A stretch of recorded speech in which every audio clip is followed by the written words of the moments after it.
Hello, everyone. Welcome to the Sleepless Cinematic Podcast, where we explore our shared love for watching and discussing movies recorded in the late after-work hours, often in lieu of a good night's rest. I'm Emilio. I'm Madeline. And I'm Julian. The three of us are colleagues at a Midtown Manhattan music school. Yes, music is what brings us together, but movies are what keep us together, talking at the end of the night. So we've created some order to this ongoing trend by recording these conversations, considering an overarching theme while we cycle through 5 unique guidelines for engagement. In addition to these main episodes, we record and release bonus one-off episodes as we see fit.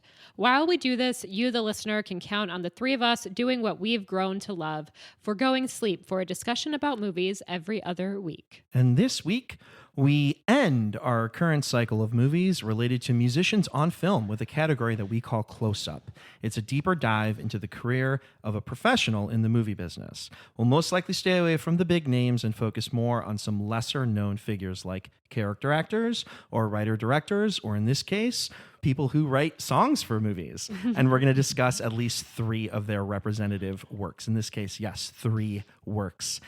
I don't think anyone here can claim that that the idea of this originated from us, but who did it come from? Yeah, so I guess I was the conduit for this idea because it came from my cousin Sylvie, who has been, as I've said in the past, kind of a whisperer on this podcast. Well, I was talking a while back with her about this plan we had for a cycle, and when I talked about our close-up, her suggestion, which we are now going with, was to discuss Adam Schlesinger, the former bassist of the band Fountains of Wayne and incredibly prolific songwriter, composer, who has written countless catchy, memorable songs for numerous movies, television shows, even some theater as well. Yeah. I mean, this guy has really put his hand in like every possible medium.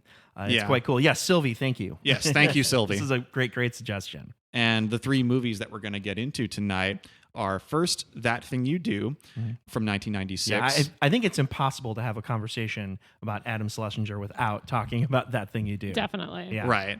And then among the many films we can choose from, the next one we'll go with is Josie and the Pussycats. Yes. And we'll finish it off with music and lyrics. I don't think I paid attention to his name very closely until his untimely passing just a few years ago. He was one of the very first famous names that I was aware of as a casualty of COVID-19. Mm-hmm. I know exactly what you mean. Yeah. I feel like he was maybe not the very first. Like, I remember there was a big outcry when we found out Tom Hanks had COVID. Yeah, exactly. That's kind of the connection here is Tom Hanks had it very early on. And I think he was in Australia. And I think he and Rita Wilson both caught it at the time, very early on. He was filming Elvis. Oh, right. But yeah, he was the first celebrity who was known to have caught it. But sadly, Adam Schlesinger lost his life to it very tragically. Complications due to COVID. Yeah, he was only 52. Very young. Yeah, but now we're here 4 years after to celebrate his life and work. Absolutely. And, well, of course, I may not have known his name before that happened, but I did know Fountains of Wayne. Absolutely. I actually didn't really know too much about Fountains of Wayne until I went to college, and my freshman year roommate grew up in Wayne, New Jersey. Oh, wow. And so he made a big point of saying Fountains of Wayne is actually a real store. It's a store, yeah. Have you been to it? Yeah, I have been to it. I've stopped and not purchased anything there because it is quite literally fountains.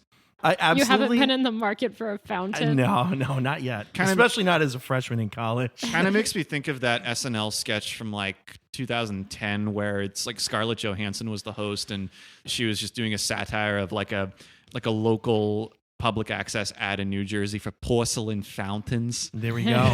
Yeah. I mean, that kind of store. Absolutely. Yeah. It is. And I think that's part of the kitschiness, I think, that they're playing off of by naming themselves after that place. But yeah, no, it's funny because I had obviously heard Stacy's Mom. That was, I think, kind of a ubiquitous song. But I checked out the album that song is off of, Welcome Interstate Managers, which is a really good Oh, record. yeah, definitely a good Super, album. super good. And so, I mean, they've put out some other stuff as well, but that was kind of the record that I knew the best. This week, I had put on that album and was playing some Fountains of Wayne in the lounge at the Midtown Manhattan Music School where we work. And a student came up to me, a student who I believe is probably in his 50s, and he said, "This is my favorite band of all time. Yeah. I think they're as good as the Beatles." Oh, wow. And Schlesinger himself would have been very flattered by that because absolutely. Yeah, he was a very big Beatles fan. Yeah, which we're going to get into. Yeah. Definitely. And just generally, in his own work and in the greater work of Fountains of Wayne, you can hear a very palpable influence of that kind of 60s pop, but also, so-called power pop of years that followed. I mean, in his interview with Mark Maron, of course, that's coming up. Knew it. He mentions that he was also a big fan of Cheap Trick. Yeah. Maron himself suggested Big Star, which I think you can hear their influence in his I think work. so too. I think, we talked about how throughout this whole cycle of episodes, we've gone across different genres. With Nashville, it was mostly country. With Mo Better Blues, it was jazz. Spinal Tap was metal. Then Don't Look Back and I'm Not There was folk and rock. And now we're just kind of talking about like straight ahead pop. Yeah, pop, definitely. Yeah. But from different eras, I think Right. he had a really deep knowledge base of music from all different eras, all different styles of music. And I think he's used the word himself, chameleon, Yeah. to describe how he fashioned himself as somebody who was able to steer songs in directions where they would maybe sound like an 80s new wave song or, a 60s pop song or maybe like a 70s prog rock song or, as his career progressed, even delved more into musicals. Right. Yeah. So, he really, there was no stone unturned in terms of like musical genre for him. He But really even covered it in all. him calling himself a chameleon, I remember him saying that was also kind of a double-edged sword, Right, because you don't want to fall into the trap of like a pastiche where you're just kind of only imitating rather than creating. And I think that he very much overcomes that. Yeah. And I think what's kind of beautiful about a lot of these songs, including the ones we'll discuss, is that even for the time and genre specificity of them, there's something that feels a little timeless about them too. Of course, yeah. That, particularly I thought with his song From Music and Lyrics, Way Back Into Love, I could see that, with maybe a few aesthetic changes here and there. I could see that working. That movie was made in the mid 2000s, but I could see it working in like the 70s or even today, or maybe there's even like a way to have done that in the 1950s. Yeah, absolutely. Yeah, Yeah. I could totally hear that as like a Bee Gees song or something. Oh, yeah.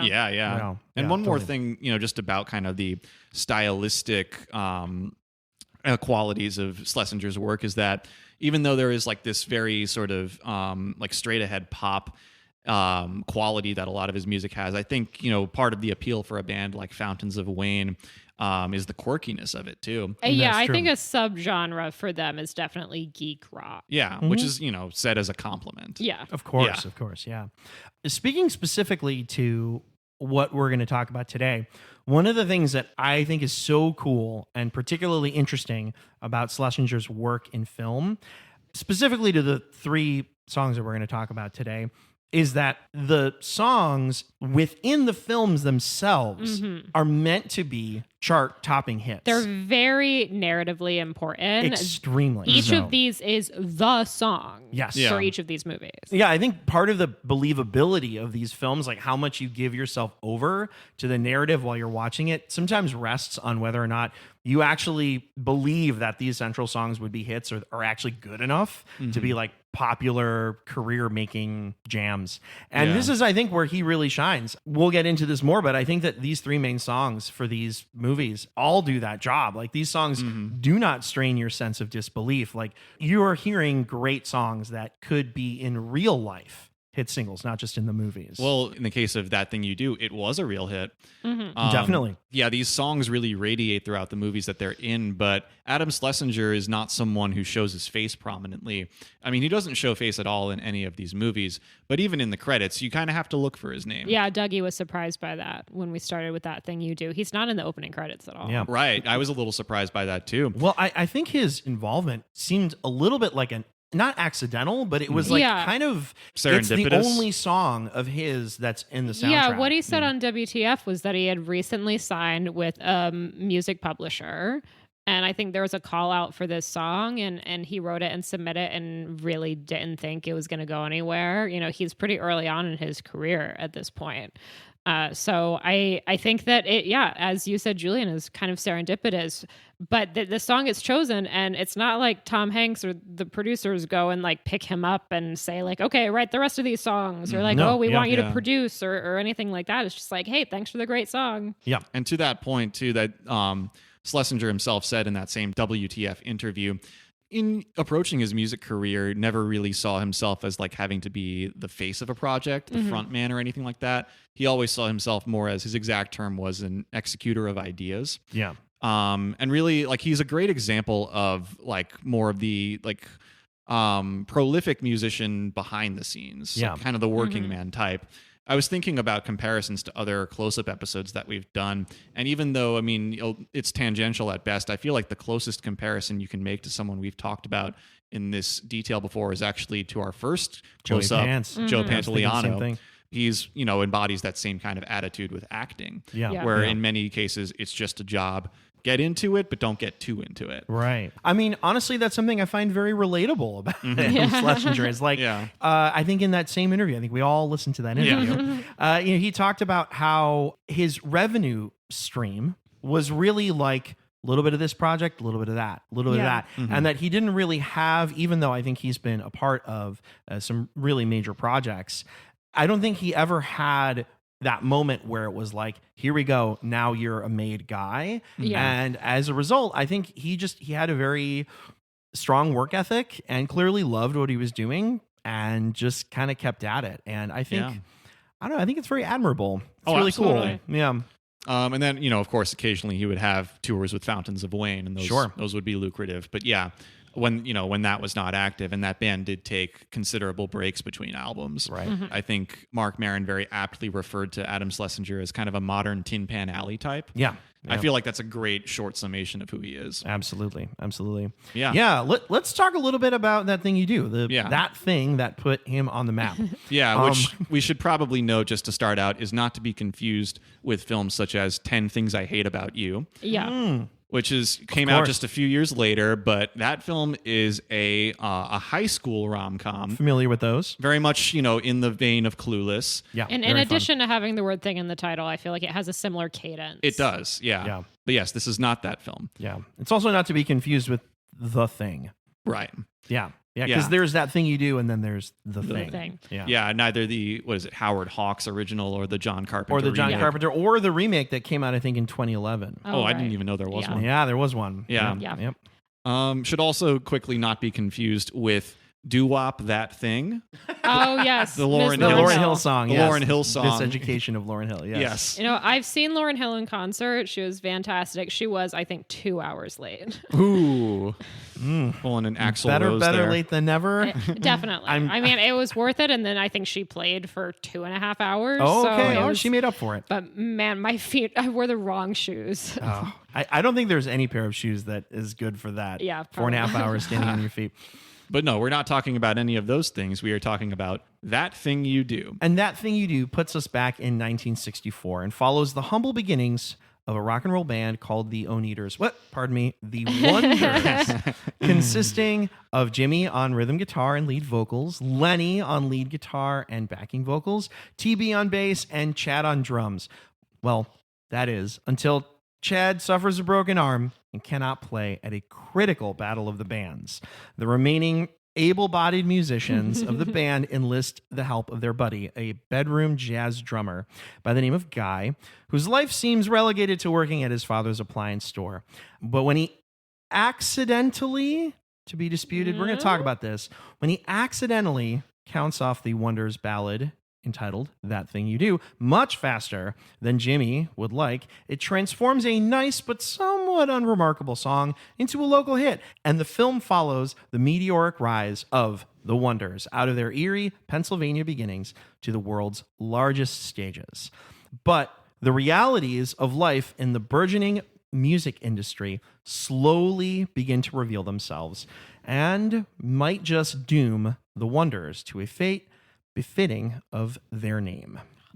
Yes. Dun dun dun. Dun, dun, dun. Yes. Yeah. That being said, this movie is bright and cheery. Very and, fun. Yeah. Yeah. And, Super, like, super fun. Pretty low stakes Yeah. through a lot of the movie. Yeah. But it's, Definitely. yeah. What some critics would call a good diversion. Yeah. Okay. Tom Hanks, 1992, A League of Their Own. Mhm. 1993, Philadelphia. And in 1993 with Philadelphia, won Best Actor. 1994, Forrest Gump wins second Best Actor 2 years in a row. 1995, Apollo mother effing 13. 1996, That Thing You Do. Like, this guy had Oh, yeah. all of the juice. He's the Yeah. king of the 90s. Yes. And it's about, at that point, it's about time he directs. It is so clear that like whatever he wanted to do, whatever, Oh, like, absolutely. they were just gonna be like, great, Yeah. go for it. Whatever thing he wanted to do. Exactly, Yeah, it was is that that thing thing. that he would do. Yes. Yes, And this, in spite of the one-hit wonder nature of the band in the film, he is very much not that as an actor. that's true. I had not seen this movie before. I had a great time with it. Yeah, I'm glad. But yeah, what about the two of you? So I was obsessed with this soundtrack when I was 8. I mean, I was 4 when the movie came out, but we definitely had this soundtrack on CD. I could not remember, and still actually cannot remember, if I had seen this movie before. Oh, wow. I talked to my mom, and she said she doesn't think we ever owned it, but we likely would have rented it from Blockbuster for like a movie night. But even rewatching it for this conversation, it didn't spark any memory in me outside of the music, which is very ingrained in me. Yeah. So maybe I've seen this, maybe I haven't, but I do think that because the album itself, the soundtrack did really well. Yeah. I think it's possible that maybe I had only like listened to the soundtrack a million times and never actually seen the movie. Yeah. So it could really go either way. That movie for me was Oh Brother, Where Art Thou? Yeah. Where that, like, my parents had the soundtrack. That movie came out when I was 3, and it was years later until I saw it. But by the time I did see the movie, I knew all the songs by heart. Yeah, that one would have been the Forrest Gump soundtrack. I Another listened to Tom the Forrest Gump Hanks. soundtrack all the time when I was, I don't know, 6 or 7, but it was like a good 4 or 5 years before I saw the movie. I Yeah. can't imagine Forrest Gump is that fun of a movie for a 7-year-old. No, I don't think so either. And it's funny. I think even when I first saw it, there were many scenes in that movie that I didn't really get until Yeah. I saw it much later. Yeah. That's still a movie I haven't seen.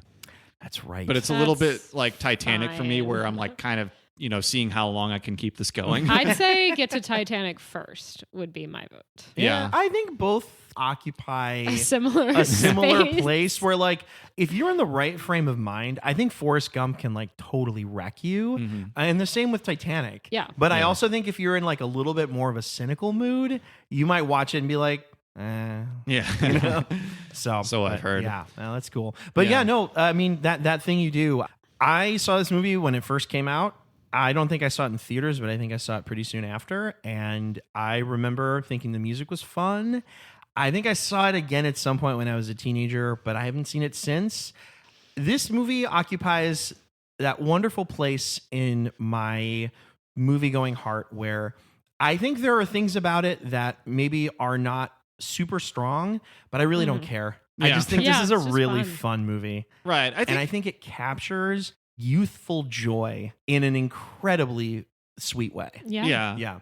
I think it has like a tight story, but the overall thrust of it's just kind of a lower stakes story than many other things we see. Definitely. That's one of the things I like about it, though, where you see, it's set over a pretty short time, too. It's just a few months. But as you see this band, The Wonders, write and perform the titular song as it rises to popularity, I mean, it really comes and goes quickly, and there's a realistic quality to that in relation to how hits move in the real world. Yeah, I like the way that they do that because it's kind of ambiguous, I think, for a while how much time has passed. But then at one point, I think it's when Guy goes to the jazz club and he's talking to kind of his hero jazz drummer. Yeah. And he says he's been in the band for 2 months. And Yeah. that kind of Yeah. like stopped me in my tracks. I'm like, wait, this has all happened in 2 months? Yeah. Well, I mean, I think that's Yeah, it part seems of the pretty vibe accurate. is that it's Yeah. like, when I was in college, I interviewed a guy from a one-hit wonder band Yeah. that had one hit that was called Lullaby, and he talked about how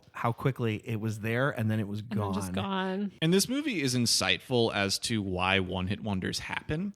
Because, I mean, even though by its name it is it sounds singular, this is a pretty common phenomenon. Yeah. And in the case of this band, one thing leads to another. There's like conflicting egos. I would say that's kind of the main downfall of the band. Yeah, I think the bass player also is going to go off to the army. That's also I true. mean, they're all kind of dealing with something. Like Yeah. like Lenny gets married in Vegas. Yeah. And that's not to love say Lenny.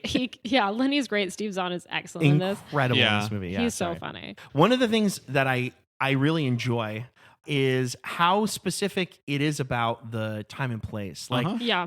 I love that appliance store. I feel like Oh yeah. it's just such a wonderful place where you can really feel the time. I love the radios, like Yep. when they hear the song on the radio, which is an excellent scene. that's my favorite scene in the whole movie. It's such a good That's scene. the- It's that's so the well scene. shot. It's Yes. so well directed. Yeah, yeah. And then I love that they play it on like all the All the radios. Yeah. I love that. That's the scene of the movie. It'll make you want to watch the rest of the Yeah, movie yeah. if you watch that scene out of context. I think. Absolutely. Yeah. I love how Lenny is just, he's there. He like wants someone to celebrate with. He just grabs Just the cardboard cutout. cutout.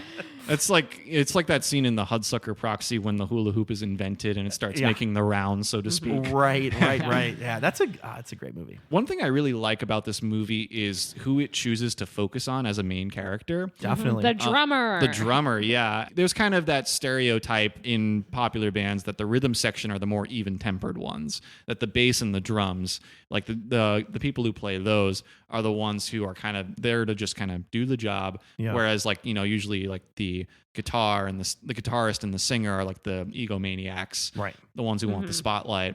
And I mean, this movie definitely plays into that vision of who a drummer stereotypically is. But, aside from the instrument that he plays, I just like the level-headedness that he has throughout the movie and the way that he's kind of able to ride the wave of this success and also, the downfall of this band and not be too fazed by it. Right. I think part of it is that he really has aspirations to be a jazz drummer. Yeah. And so he doesn't tie all of his worth to this band. Right. Right. To follow your analogy of ride the wave, he's kind of a fish out of water in the band itself Yeah. when he first starts. He's not even really friends with them. Like they're all kind of mean to him at Yeah, the beginning. yeah. They're teasing Yeah. him a lot. Yeah, that's true. Yeah. But he never seems to be that fazed by it. And then, well, really, like you get a sense at the end of the movie that there's a much longer arc in his life that comes from this experience. Yeah. I like too that, the Liv Tyler character, Faye, who is on the margins of the band for most of the movie, you see just how crucial she's been to the whole process, but also that for both her and Guy, that it's really their persistence, their sense of commitment that keeps them going. So I want to go back to something you started to touch on earlier, which is when they've hired Guy This is for big the question. talent show. Yes. And he counts off the song and he does it way faster. Yes, much faster. Yeah, it's a question kind of left open in the movie on Yeah. whether he does this intentionally or not. And it Uh-huh. seems like you have thoughts on this. You're right. The movie leaves this unanswered. Yeah. Much like the momentum that that decision sort of starts, right? Yeah. And kind of propels the song out of being, something kind of middling.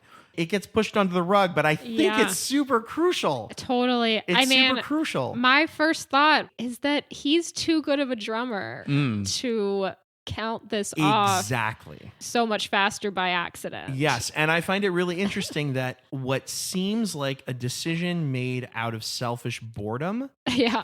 Like, I don't like playing your dumb ballad love song. exactly, Because he does seem kind of glazed over when they're rehearsing it slowly in the garage. Yes, yeah. I don't buy that he didn't know what the tempo was when Yeah. they were going to perform it at the Battle of the Bands. Yeah. Yeah. Oh, and speaking of that scene in the garage, this movie, big points on guitar playing accuracy.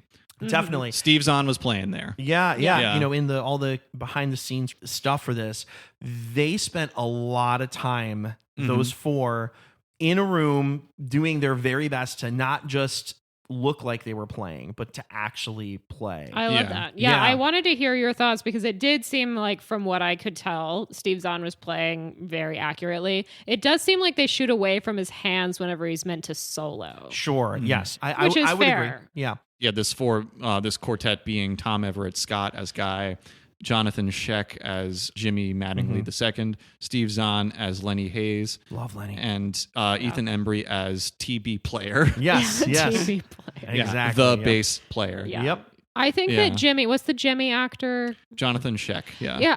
I think that his lip syncing is very, very good Yeah. in this. I'd say so too. I think that lip syncing is harder than it appears to be.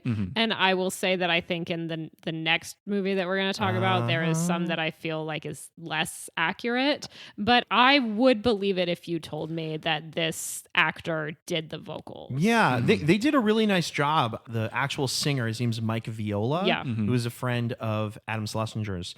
It's very believable Yeah. that he could sound like the singing voice of the actual actor. So, And I do think that Mike Viola has a very modern voice. He has Definitely. these kind of spread vowels that don't necessarily feel accurate to the 1960s, but I think it works especially well in this movie that came out in the 90s, because this song, we'll talk more about the song in a bit, but the song is just vintage enough to sound accurate to the narrative of the film. But there are modern elements to it, and I think the vocal stylings are one of those. Definitely. I'm so glad you brought that up. Like, I think of bands like the Rembrandts, who are most famously known for doing the song "I'll Be There for You," yeah. The Friends theme. Friends theme. You know, I think a lot about them when I listen to this, but I also think there were artists like Chris Isaac, who was in the definitely movie. Yeah. Yes, exactly. He was in the movie. Thank you. He's the uncle. Yeah, that's Uncle right. Bob, yeah. Yeah. Works at the church. Right. He's the one who records them. Right, Yeah, yeah. exactly. He very famously had this 50s Elvis kind of styling revival to his moment in the 90s. And then I think if you kind of look even more specifically at 1996, you also see the big band thing that happened. Like Cherry Poppin' Daddies, Squirrel Nut Zippers, Big Bad Voodoo Daddy. And so we were kind of at that moment in the 90s where a lot of stuff from the 60s and even the 50s were kind of coming back. Yeah, like even just you naming those bands, I just feel like this rush of nostalgia is like kind of disorienting. Yeah. Right. We talked earlier about how Schlesinger didn't like the idea of there being like a pastiche label to him as a songwriter. I'm going to definitely call out a bunch of specific things, but I'm going to do it with a lot of love. Yeah. Because I think he's calling out a lot of really cool things. These are intentional references. Yes, I would think so too. Yeah. He was a kid who grew up on the Beatles. And so I immediately kind of went back. I was like, okay, what was out there and available for people to listen to by the Beatles in 1964. And so we're talking about like 3 or 4 studio albums up to this point. Here's something else I think is super important to remember when you think about that thing you do, which calls back to the thing that we mentioned before. It was supposed to be a ballad. Yeah. Right? Yeah. Way more in the style of something like Paul Anka's Put Your Head on My Shoulder, or Roy Orbison's Crying, or Jerry and the Pacemakers' You'll Never Walk Alone. What I like is that the song has elements of songs like that, some kind of harmonic decisions that don't necessarily feel like they would fit in up-tempo music. Yeah. Do you think that anyone has taken the final recording of this and slowed it down to what was supposed to be the original tempo? Because I'm really curious about that now. You know what? Maybe we can. We'll set that up. Well, you mentioned the Beatles a moment ago, and I kept thinking, like, well, if there's any one Beatles song I'm going to compare this to, atmospherically, but also harmonically, it would be I Saw Her Standing There. Yeah. I'm going to counter with you on that one. Okay. I totally agree. I saw you standing there. Some very specific things. Yeah, there's like chord changes were the main thing I noticed. I think the song that this actually most references is Do You Want to Know a Secret? So by the way, when we record in a room full of guitars. There's at least 30. Yeah. And we're going to grab one of them. And I'm going to take an opportunity. Random. Yes, at random. But I'll grab one now, and I actually want to break down some of these things because there are some really cool things going on. I might join in on you. Please, with you on yes, that. do absolutely. Yeah. So you hear a lot of the Beatles. You hear really specific things that are pulled from those early records. The first thing that jumps out to me is the intro, right? So the intro of That Thing You Do, right there, right? So we're in the key of E, by the way. And we start with this descending line. It's diatonic until we get to this. Diatonic means that it's all from a familiar key. It's all playing by the rules until we get to that very last note. When you go to that C right there, it suggests that we're actually hearing an A minor instead of an A major, which is kind of unusual and a little strange and also a little sad, which I think calls back to the ballad aspect of this song before. And then that sadness immediately turns around. So yes, that's very true. Turns into something a little peppier. But I love that intro because it literally is Please Please Me by the Beatles. Very similar to that. Has that same descending part. Yeah. Also in the key of E. So there's that, which I happen to like. I also think if we're going a little later, and because the song was written in the 90s, and Adam Schlesinger had the opportunity to listen to a bunch of music after, this also sounds a lot like Caribou by the Pixies. Do you guys know that song? Ooh, yeah. I'd have to hear it for a refresher. Oh yeah, this but definitely sounds. And the Pixies seem like a band that Adam Schlesinger would be really Totally. into. Yeah, yeah. But I said before, you talked about I saw her standing there, and Do You Want to Know a Secret, which is off of the Beatles' first record, also does this move that happens all the time in That Thing You Do, which we kind of reference just now, which is an A major going to A minor back to E. And that's a huge aspect of That Thing You Do. Also a huge aspect in a different key in My Life. Oh yeah, it was later. I think also You Don't See Me. You Don't See Me with another on good the one. same album, Rubber Soul. Yeah, absolutely. Yeah, and I mean, now that you're talking about this, I'm thinking of other songs that I can hear connections with in That Thing You Do, but it's not quite the same very specific details that you've pointed out. Like for this Beatles resemblance that we see here, like I think those really hit the mark, and I'm sure Schlesinger was thinking of probably specifically those things. I also love this little moment. So normally you would get in the key of E, you would get this bright little B chord to bring you back to E. But there's this fun thing that happens that would be referred to as a deceptive cadence, which is instead of going from B to E, you go from B to C. Yeah, and this is a move that definitely the Beatles used a bunch. Yeah. I think of P.S. I Love You. That's a really big one. They used it also in It Won't Be Long. It's another song from that era. And then I Will. I think in I Saw Her Standing There, they do that too. Well, yeah, I'll never dance with another. Oh, exactly. when I saw her. Yeah. Same key there too. Yeah. And I like it too because what that deceptive cadence does is that it delays the resolution back to the chord that we really want. So instead of going from B and then sort of ending on C, it goes to that C and then goes back. And that's the like, I just can't take it anymore. Yeah. And it actually adds, exactly. Yeah. Which is another move that I'm curious if it was a ballad where they actually used it. I feel like they added that. I think they in added the it moment, too. perhaps. But it was actually pretty game of Jimmy. Maybe to do Jimmy's that. like getting out some of his frustration. Yeah, must be. You just for sure. made that vocal gesture, and that made me think of another thing that came up in the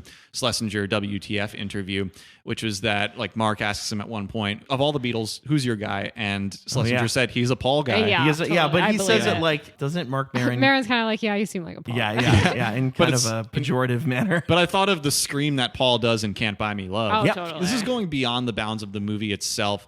But one interesting connection that I noticed too, having to do with Beatles influence as well, is with a song that came out a few years after That Thing You Do by another artist very significantly influenced by the Beatles, who is Elliott Smith. There's a song of his called Happiness from his album Figure 8 that has some chord changes that are very close to That Thing You Do. Oh, now nice. that song is actually a ballad. It's not like, he's not going for like this 60s pop sort of thing, even though he was very influenced by the Beatles. For sure. I think if any moment, could I take this moment to actually demonstrate that? Yes, please. Yeah. So like in That Thing You Do, I might botch one or two chords here, but the main chord, like the verse progression before it becomes pre-chorus or anything, is kind of like a...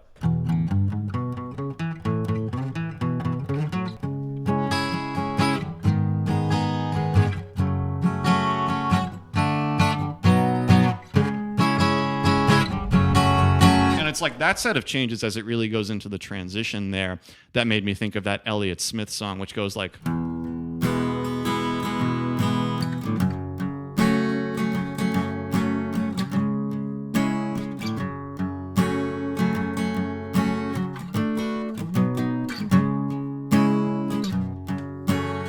Very similar. Yeah, this is Happiness. Happiness, yeah. Cool. If we want to go back to the Beatles, that progression is absolutely All My Lovin'. Oh, yeah. In the same key, too. Yeah, which goes. Yeah.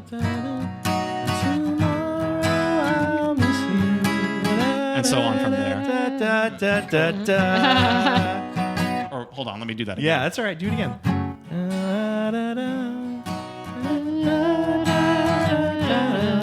A, F sharp minor, D, B, Q, B. There you go.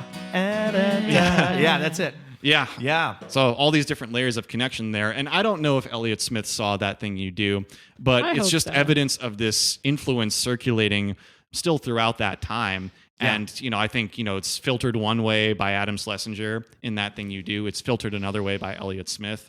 Yeah. So many great songs and chord changes here, too. I know. Amazing stuff. Totally. I also just love that, the very end of that We've song. got to talk about the ending. Yeah. Dougie loves the final chord. That major seven. He will be so excited. I mean, he famously loves seventh chords in general. I did not know that about Dougie. Yeah. Is that so? That is true. Oh my gosh. I was going to say, you mentioned I Saw Her Standing There, and the song literally ends with that little bit right there in the exact same way that song does. And then, I guess if you want to... I love major seven chords, too. Oh, I know they're the best. Yeah, it's, different thing, but it's hard not to think about Under the Bridge whenever I hear that one. I was going to say, that's the exact key, too. I don't ever want to feel. Couldn't resist. Yeah. Nice. I don't know. That's about all I got, but there's a ton of Beatles references that you can find in that. Saying it with a lot of love. I mean, you're pulling from the very best when you do that. So absolutely. I wanted to call back a little bit to the talent show because I thought about Back to the Future a lot in that scene. And we were talking a little bit about how this is a fairly modern song. And I think, what works in Back to the Future when he takes the stage is, this is that new sound you're looking for. And it's that same kind of beat that you get, I think, at the talent show and That Thing You Do. Interesting. Yeah, I love that. That's a really fun connection right there. Yeah, and it's like Back to the Future is 10 years before That Thing You Do, but the nostalgia, like musical nostalgia, is still running strong at that time. And another movie, because That Thing You Do is clearly just like a love letter to 60s pop music. And another movie that I thought of close to that time that is also admitted by its own author to be a love letter to the music of its time is Almost Famous. Yeah. A little later, but yeah, a little later, and also semi-autobiographical too, where it's kind of just like the the periodness of it, the recapturing of a time that a lot of its audience has probably lived through, but still, when you see it with hindsight, there's just something more illuminating about it. For sure. Totally. I love that. Do we have any final thoughts on That Thing You Do before we move on to our next movie? I had a lot of fun revisiting it. This was so much fun. We haven't talked about the shades yet. Oh, yeah, the shades. I think in general, Tom Hanks's character, his manager character, whose name I do not have in front of me. Mr. White, I think it is. Is that Amos White? Amos White, yeah. Yeah. I feel like they say this a lot in the movie and it still did not sink in for me at all. He knows what he's doing, I think. Yeah. And I think the shades thing is a big part of that. Like he comes in and he says, like, you're going with the shades, like you guys are all dressed in red. Like he knows, he has this plan. You can tell he's executed it a lot. I do think he is a very effective manager, and I think is trying so desperately to keep them from becoming one-hit wonders. Yes. Yeah, I had to think a bit of Ian Faith and Spinal Tap too. Yeah. Because like, Totally. on this viewing, we mentioned on that episode too, like we can see he's really working. Yeah, 100%. Yeah, Totally. yeah. I also love that scene, and I'm going to forget names, but they have that one kind of meet and greet with the head of the studio or something. Yeah. That's with Saul Seiler. That's his name. That's right. That's right. I had to wonder if Saul Seiler perhaps had a glass eye. Well, okay, this is an unlikely shared universe that couldn't develop well for reasons that may become obvious, but did either of you catch who that actor is?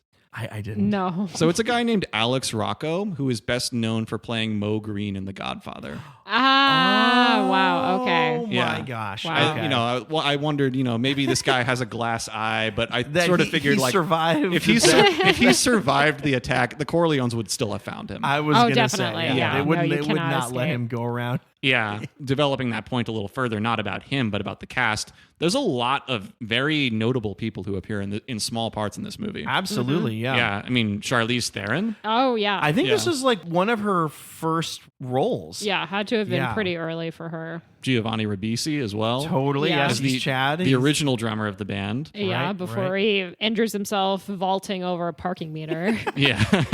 Kevin Pollak. I love him. Kevin too. Pollak's He's great good. in it. Jonathan Demme Yeah. is the director in Weekend at Party Pier. Ah, that's right. I knew he looked familiar He's very watching. good in Yeah, that. yeah. And then Bryan Cranston appears for a Yep, moment he's as an astronaut. Yeah, Gus Grissom. Yep. And we already mentioned Chris Isaac, but then also, I mean, you don't often see this in a Tom Hanks movie, but Rita Wilson appears. Rita Wilson and Colin Hanks. And Colin, yeah. And Peter Scolari, who was in Bosom Buddies with Tom Hanks. Ah. Yeah, did not know when that. he was first getting started. Yeah, I had Yeah. a chance to meet Peter Scolari once. Oh, cool. yeah, very nice guy. Fun movie, Very great fun time, movie. and great song. Adam Schlesinger hit it Yeah. out of the park. Absolutely. I mean, this movie only works because of how good this song is. Totally. Yeah, it's the lifeblood of the movie, and yet the person who wrote it does not show face in the movie. You have to look in the credits to realize who it is, but we see you, Adam. I think a lot of people are aware that he wrote this song now, you Uh-huh. know, nearly 30 years later. Mhm. And when I was talking to some people this week, telling them that we were going to be doing this episode, a lot of people were like, well, I know he wrote That Thing You Do. What else did he write? And Lots of other stuff. lots of other stuff that we're going to get into. And one of those things is that he wrote some music for our next film, which is Josie and the Pussycats. Yes. So excited Which to talk Josie. and I'm very Pussycats. excited to talk about. I know Emilio and I revisited this. Julian, you visited it for the first time. Yes. So I'm curious to hear your thoughts. But we should start by saying Josie and the Pussycats is not to be confused with a band called the Hex Girls. And the Hex Girls is a fictional band that appeared in an episode of Scooby-Doo, first appearing in an episode called Scooby-Doo and the Witch's Ghost. I saw remember watching this as a kid, and I always thought the Hex Girls seemed so cool. I think that they took inspiration from Josie and the Pussycats for the Hex Girls' existence and design, if I had to guess. Interesting. Yeah. Definitely not to be confused also with Gem and the Holograms. Yes. Which that's worth noting because, like, I'm not going to lie, I genuinely confused these movies at a time. Really? Yeah. Okay. Well, we talked very briefly and peripherally about this other film when we had a conversation with the lovely hosts Down the of Yellow Down Brick the Yellow Pod. Brick Pod. Yes, because Gem and the Holograms is directed by John M. Chu. Of Yes, the yeah. upcoming Wicked movie. Yeah. Yes. But yeah, Gem and the Holograms, not Josie and the Pussycats. It should also not be confused with Ricky and the Flash. Ah, Yeah. very good. I've seen, yes, very much enjoy. I have not seen that movie, but I heard through the grapevine that some scenes at it were filmed at my alma mater, Sarah Lawrence. Sarah Lawrence. okay. Well, a Ricky and the Flash connection is that Ben Platt is in that movie, and his father, Mark Platt, produced this movie. Josie and the Pussycats. Yes. Very good. Yes, we're not talking about any of those other movies. We are talking about Josie and the Pussycats. Josie and the Pussycats. Yes, sir. The 2001 film directed by Harry Elfont and Deborah Kaplan. You mentioned Josie. We also have Val and Mel. Val played by Rosario Dawson and Mel played by Tara Reid. They comprise a band called the Pussycats, playing gigs at bowling alleys and bake sales and struggling to gain a following in their small town of Riverdale. When big-time record producer Wyatt Frame parachutes into their town and offers them a recording contract after nearly running them down in his car and never hearing them play a note, it looks like their big break. They are flown off to a city wallpapered with advertisements where they're made over and sent straight to a recording studio to lay down their soon-to-be chart-topping single. However, their new label, Mega Records, may have a dark history and a hand in the recent disappearance of beloved boy band Du Jour, believed to have recently passed away in a tragic plane crash. We meet Mega Records CEO Fiona, played by Parker Posey, the driving force behind a grand plot to plant subliminal messaging in pop music in order to brainwash the youth of America. Yeah. The Pussycats, or as they have now been rebranded, Josie and the Pussycats, are just the latest pop act to unknowingly carry out this scheme through their music. I love this movie. It's so much fun. It falls in that category a little bit of like that thing you do where I'm like, yes, there are things that you could ding this movie for, but I think also like I saw this movie, I also didn't see it in theaters, but I saw it pretty soon after. And this is just one of those films that I saw at a really good time. I think right away I got a lot of the humor and the campiness. And I also felt like the movie spoke really directly to the present moment that it came out in, if not maybe the very, very, very recent past. And I actually think in some ways that it hurt the movie a little bit, that the intended audience of the film was maybe too close to that era and maybe too close to having personally connected to all the music that it was making fun of, to have the kind of perspective about like maybe what was silly and over the top about pop music of that time to really embrace this movie. But I think this movie has come around in this movie has definitely become a cult classic. I really just saw this for the first time like last year. I think that if I had seen it between the ages of 9 and 13, I would have become completely obsessed with this movie. I think it would have changed my life. I'm kind of bummed that I did not see it, but as I've said on this podcast, I was not allowed to watch PG-13 movies. And I was 9 when this came out. So did not make the cutoff. Yeah. But even in my 30s last year, clearly it hit hard. I was Josie last year for Halloween. And not a costume that works well alone. It's really a costume that I think you need the other two. Yeah. And I did really think that through. I was just like, I really want to put together like kind of this fun, like early 2000s, very colorful costume. And it didn't necessarily work, but I still have my ears wearing them at this moment. Fantastic. Yeah. And this was only my first time seeing the movie, but it had been hyped up to me before I actually saw it. I mean, particularly by you, Madeline. But you're not alone. There were other people who had recommended it to me too. I mean, Sylvie, who suggested this episode, of course, brought it up to me. But this movie, I think I liked all the movies we watched for this episode, but I think this was my favorite.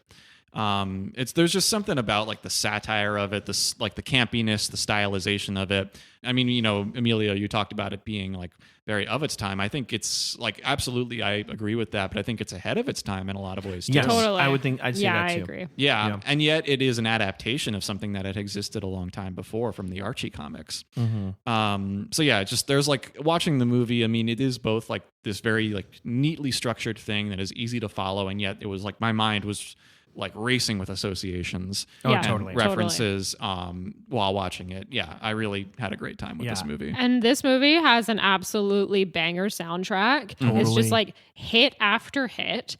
Schlesinger does not write all of them. His main writing credit is Pretend to Be Nice. Which is the jam. It's the jam. I love that song. It's so good. Yeah. When that sequence out, because that song is it's what a you hear. transition period for that. That's the music you hear over the like it's all happening montage. Yeah. And so there are good vibes on screen. The memory of watching that or listening to that song while watching it stuck with me for years and years. That song has persisted as like the song in the movie. Yeah. Yeah. A funny connection too is that both Josie and the Pussycats and That Thing You Do have a montage of a song rising the Billboard charts. Yes. And the song in both of those movies is a Schlesinger song. Exactly. Yeah. And something that I found really fascinating, it's not really streaming anywhere. And so I went and bought this DVD from Book Off, and it had a commentary with the two directors as well as Mark Platt, one of the producers. And they talked about how in that scene where it's climbing the Billboard charts, that Billboard chart is practical. That is built. It is not green screen. So I thought that was really cool. Yeah, and it's like in the build up to watching this movie, I mean, after watching That Thing You Do, I mean, that song is an earworm. I had it running through my head constantly, and I was ready to say up until this recording that I had the song running through my head constantly for 4 days, but then I watched Josie and the Pussycats. Totally. And there are a lot of other good songs on this soundtrack. Other songs that Schlesinger produced are Shapeshifter, I Wish You Well. I like that one. Real Wild Child, the cover. Come On, which is the song they play towards the end. Yeah. And then Money, parentheses, That's What I Want. Just an old Motown cover. Yeah. Yep. Yeah.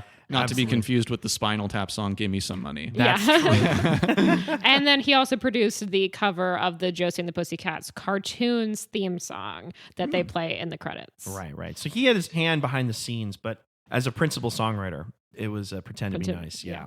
Thematically, when you look at the lyrics of that song, they really divert from a lot of the other songs. Yeah. I'm thinking of like Three Small Words. Yeah. And I'm trying to think I think it's Come On. Yeah. There's like a very, for lack of a better term, there's like kind of like a girl power vibe to them. Yeah, it's kind of like a breakup, but like I don't need you. Exactly. kind of A theme. little like third album Avril Lavigne vibe. Yeah. Yeah.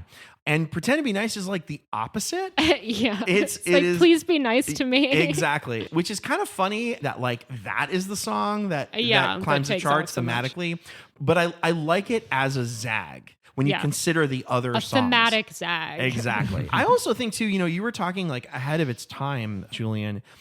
I think you could point to bands like Hole or like That Dog. Yeah, or, Hole gets a shout out, which I believe they said on the commentary was improvised by Alan Cumming. Nice. I think Veruca Salt is another another one. band that I Yeah. think comes before that's a real influence. Right. But I think the idea of making it like a female-led Like power pop punk. band is like maybe about a year or two ahead of what was really happening. I said the same thing to Yeah. Dougie. Like, yes, there, and then like Letters to Cleo is another one, yeah. obviously a big one. And Kay Hanley of Letters to Cleo does Josie's vocals, Yes, on this totally. soundtrack.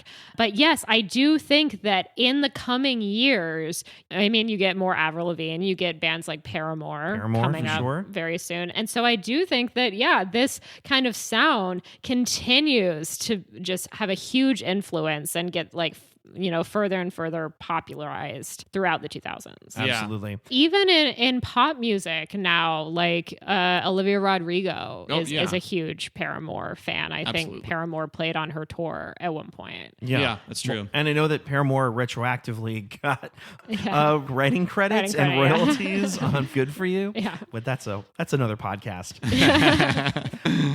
We see that it's a little bit ahead of its time, but I'm going to pull out the guitar real quick. Go for So it. there's a thing that happens in a lot of grunge music. And the example that I would point to would be something like Lithium by Nirvana, where you hear a lot of what are called power chords. And power chords, for example, let's take a C power chord. You could hear C any number of ways. It can be major, it could be minor, it could be a 7 chord, it could be a diminished chord. It could also be like a 7 augmented. So there's all kinds of weird colors that you can put over just a C chord, right? But a C power chord is literally just Very 2 open. notes. Yeah. Exactly. And a lot of grunge music and songs like I mentioned Lithium are songs that the power chord actually leaves a lot of space for the melody Yeah. to denote whether something is major or minor.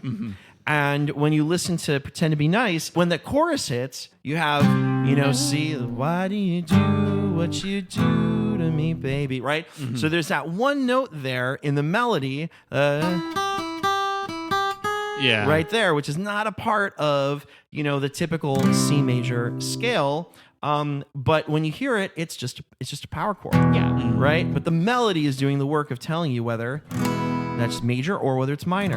And if it's minor, then it's playing by all the rules of a typical C scale. But if it's major, it's not. Yeah. And I love that. I Yeah. love that Yeah. the song hits that one little moment as part of, and I don't know if it's really the chorus, but I it's kind of think like it a is. chorus. Yeah, I'd Yeah. say so. It's an Yeah. interesting structure of a song because Right, you right. also have like kind a of refrain or something. you almost have 2 different post choruses because you have the where it comes back down, Right. And they're almost like whispering. Yes. Yeah. And then you've got the Like that's more Yeah. of a traditional post-chorus. Yeah, right. and that was one of those moments, like the high pitched part where like I really felt that was like a distinct marker of Adam Schlesinger. Yeah. We mentioned the song "Come On" too. Yeah. Yeah. which he has a writing credit on, even though that song is written by a bunch of other people as well. But I suspected that one part of it that possibly was him was the backing vocals there.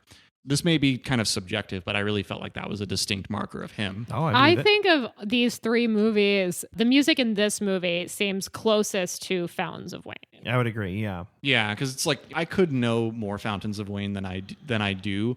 But if you listen even to something like Stacy's Mom, that like there's an abundance of power chords in that song too, but there is also that sense of the melody and a few auxiliary notes suggesting a more fully realized tonality there too. Stacy's Mom notably has a minor third key change going up from E to G, and so does Pretend to Be Nice, although it's just Yeah. a whole step Right. up from C to D. So, Yeah. Modulations, they're Yeah. a wonderful They way. add a lot. They add a lot. And Yep. speaking of which, I mean, you mentioned how, like, in the verse of Pretend to Be Nice, that there's that, it's pretty, like, neatly in the key of C, but it has that one B flat. Yeah, the moment, B too. flat. Yeah. Yeah, which is Yeah. more of like a Mixolydian callback. There's just like a little insert of that in Pretend to Be Nice. It doesn't define the whole song, but it makes a very, I think, clever and striking appearance. Yeah. Totally. I also really like, because the song is just wordy enough. Yeah. Yeah. If it went a little further, it might be like, If the ooey ooey ooey were lyrics, I think it would go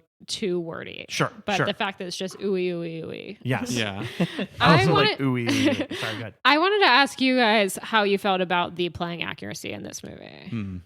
I sense hesitation. Yeah. I think that in the final concert scene, there are some noble efforts at accuracy. Yeah. That's a very kind Noble word. effort is There- a really nice way There of is describing it. one moment where I did see, like, I forget the exact chord change, but I did see, like, the song that they're playing has, like, a, you have, like, a standard power chord, like you were just describing, Emilio, and then you'll have, like, a 5 power chord where it's usually, like, you expand the fingers another half step Right. in order to accommodate. And I did see Rachel Lee Cook doing that in time with the song that was playing. Okay, there we go. I don't think it was perfectly synchronized, but I did see her doing that. Yeah. So you're like points for actually doing the thing that the song does. Yeah, I kind of have an answer to this because they talked a little bit about it on the commentary, and there was also kind of a behind the scenes featurette on the DVD where they get into this. But even just rewatching the movie, I was like, okay, so she knows that, like, she knows her movable F chord. Yeah, she does. Because it's moving around a lot on the neck. I was going to say, that's the one she's got. She's got Yeah. that dialed in. Yeah.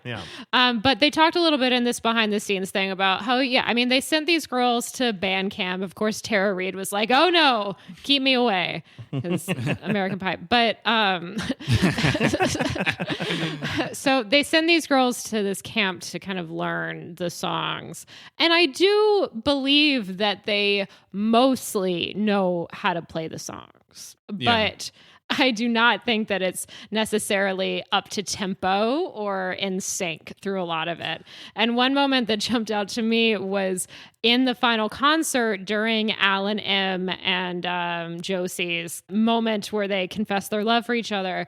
The bass and drums are still going.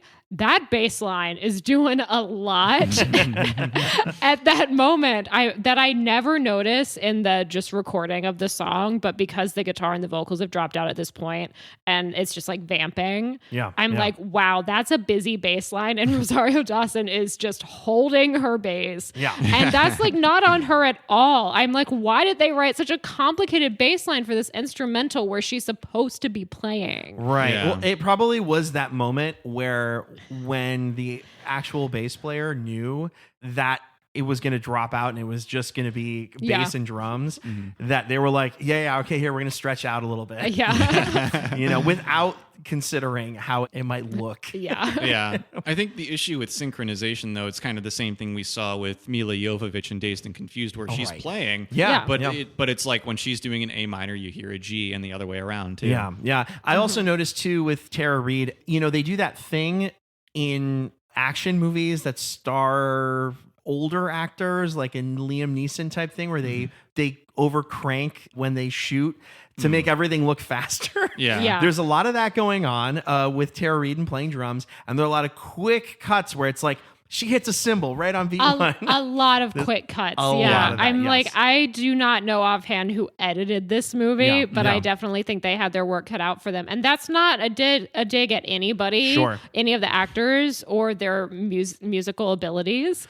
It's just, it's tough. And I think it's also a stylistic choice. That's another thing that is really cool about Pretend to Be Nice. It has the tempo is very doable. Yeah. If you are just like, let's just hit quarter notes. Yeah, If you're the totally. drummer and all you got to do is do that, or you're the guitar player, you're not, pounding out really fast palm muted eighth notes or anything. Whereas I think it's Come On, right, is the one they play at Yeah. the end. And that's like the guitar part on that. Yeah, like busy, she's having, fast, yeah. very busy. I started to get into how I'm not convinced by the lip syncing in this movie. Please, yes, yeah. And I mean, I don't have much beyond that other than I'm not convinced by the lip syncing in this movie. Kay Hanley does an excellent job at the vocals in this. Oh, yeah, it's she's killer. so convincing. And I think mostly Rachel Lee Cook does a good job of mouthing the words in the correct timing. Yeah. But the way that it worked for That Thing You Do, because his vowels were not so wide that it was like impractical, but I see this like tension in Rachel Lee Cook's cheeks where it's just like a very spread smile and some of these higher notes that I could see as an actor. You're like, oh, higher notes add more drama, and so I need to add a little Tension, a bit of tension and aggravation in my face. But ultimately, I think it's going to make it really difficult to hit some of these higher notes. Right.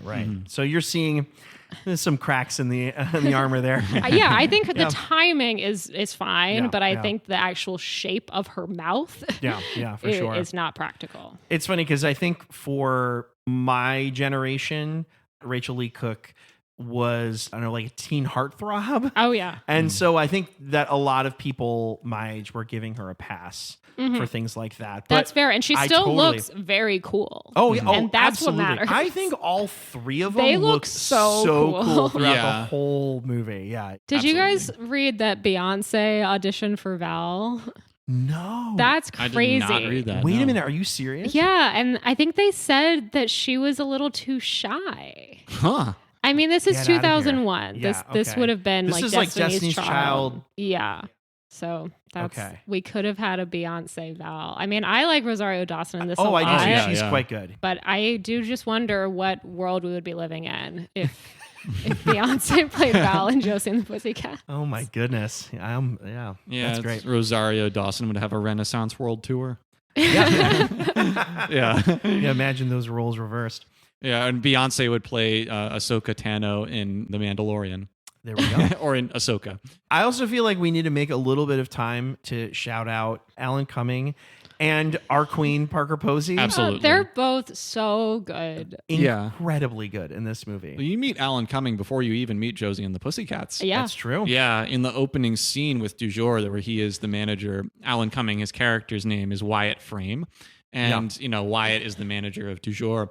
And, I mean, I didn't have time to write down a lot of great lines, but, one that I had to do was after two of the members of the band get into that little scuffle that he just says to both of them, eye contact, hand, and slaps them both. Yes. Yeah, apparently the directors really let him just kind of roll a lot in this movie. How a lot of his lines and scenes, I think, are at least slightly improvised, or they let him go a little bit over Yeah. because you Yeah. can't. Yeah, you've got to let him just do his thing. Oh yeah. But he also has a lot of great like musical references too. Yeah. Which I imagine were scripted. Where like in that before he parachutes off of that plane, he says to the pilot, "Take the Chevy to the levee." Yeah. And Which if you- the pilot is a director cameo. That's Oh. one of the directors. Oh, Wow. fun. Cool. Yeah. I missed that. Nice. Mm-hmm. But then when he discovers Josie and the Pussycats, it's literally Paradise by the Dashboard Light. Yes. Yeah. I know. As Yeah. the song plays. Very, very on the nose. Yeah. But Yeah. I love that shot is so great of him like holding up the CD case. Yes. Yeah. And putting them, like framing Yeah. them. Yeah. It's And then really the Quiet number one frame. band in the world. Yeah, no, that's good. I will say one of the details that I always felt was kind of weak about this movie was the boyfriend. Oh yeah, Alan M. Alan M, thank you. Bless his heart. Yeah, I mean he's doing the best he can with what he's got, but I always felt like that was like a little shoehorned in Yeah. It's from an era where I think it's like if they didn't have that, some studio executive would be like, where's the boyfriend character, you know? And one of the directors, Deborah Kaplan, said that, she kind of put him in there partially to kind of flip traditional gender roles. Right. She's the one rising to fame. Right. And he's the one kind of on her coattails. And that apparently in the original script, Josie and Val and Mel were going to make up a little bit sooner, and that Alan M was going to be the one in the car that they're threatening to blow up. Oh. They end up changing that. Okay. Another change that I learned about in the commentary, which I am like, oh, Parker Posey, what a queen, is that originally Fiona's backstory was supposed to be that she was fat, and Parker Posey was like, I don't like this. Yeah. And it was her idea to add the speech impediment. Yeah. Which I think works much better. Yeah. I've had thoughts about her backstory, by the way, too. Yeah. Documented on previous episodes of this podcast. I feel like one of the strengths of this movie is that there is a good amount of formula in the story. The fact that you find out at the end that Fiona and Wyatt both have these flaws that they've been trying to overcome by doing their villainous acts, which is, that's a very traditional thing where it's like the villain is vulnerable all along. And it's just the campiness of it is just perfect. Yeah. I'm with you guys. Revisiting this movie also was just put a huge smile on my face. I love all the insane product placement. It's great because it's ridiculous, and because there's occasionally criticism of this movie for the product placement, and that's dumb because it's there as a statement, and the film received no money from any of these companies. They're on record saying that, and I believe it. Oh, okay. So that's what's good about it. Yeah. I would imagine it might even be kind of hard to get Target to agree to have their logo or their brand in a movie that was so satirically critical of marketing and consumerism. So I would imagine they're like, okay, we'll let you use our logo, but we're sure as hell not giving you money for it. That satirical edge is one of the reasons why I think this movie does have that cult following. I also love the Carson Daly cameo.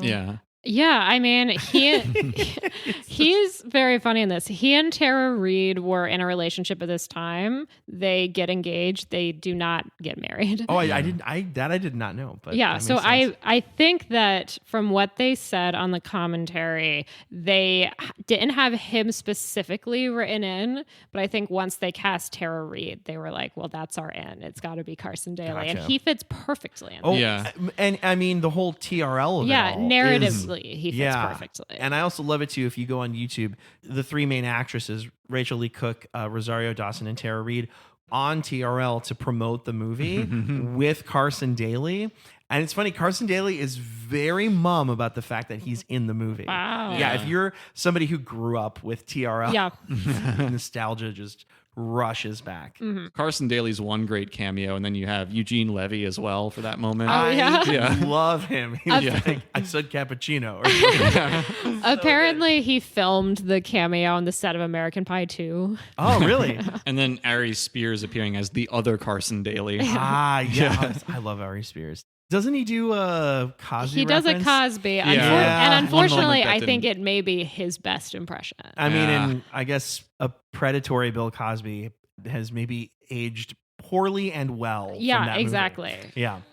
More believable now. Yes, exactly, unfortunately. I don't know if you want to save this for later, but we haven't talked about who plays the members of Du Jour. You might want to save Let's that, save but I do. They are wonderful. Extremely fun. The whole Backstreet Boys of it all. I also love that there's they have the dude who's looks like he's 7 years too old. They got all the wonderful cliches. And he's the one that's not in a full body cast by the end of it. Du jour means friendship. The actor is named Alexander Martin, and he's the only one of the bunch who doesn't have a Wikipedia page. Okay. But his mother does. Oh, does she? He's Olivia Hussey's son. Oh, okay. Oh, really? Mm-hmm.